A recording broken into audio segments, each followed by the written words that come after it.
Alright, this is part 2 of creating a synth solo section. In the first part we created the instrument and serum, and now we're going to stem it out so it's ready to get folded into the other layers of the mix. Let's go.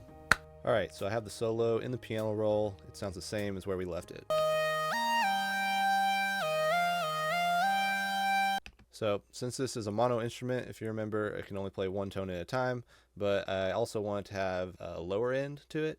So if you'll notice, I have a lower melody going on here, and I have that in a duplicated instrument. It's the same instrument, we're just playing lower notes. So if we hop over to that, you'll see this support melody.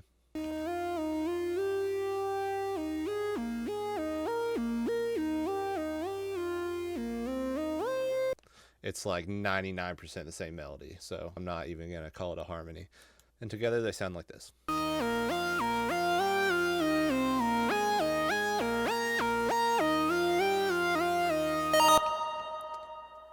And I guess I didn't disable my fun Mario effect that I added in there. So far it's starting to sound good. I did decide that I wanted it to sound a bit brighter, so I added an EQ to the chain here. So we got in here is we have a high pass filter to filter out just any possible super low ends we don't care about, and then some boosts in the mids. Looks like I boosted some high harmonics in the high mids. So here's what it sounds like before and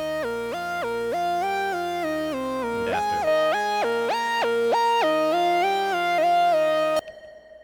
And in the first part, I talked about how this stands in place of a guitar solo. So it's not a guitar solo without a little bit of distortion. So I added just a hint of fruity fast distortion here. And here's a little before and after. Before. After.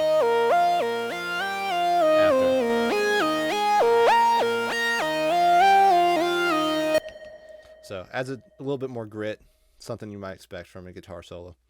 And one more thing I want to touch on, these are digital instruments played by the computer the way that you tell it to play the instrument. But I think it goes a long way to add some expression to the playback. One way to do that is with automation, and I did that with the pitch automation here.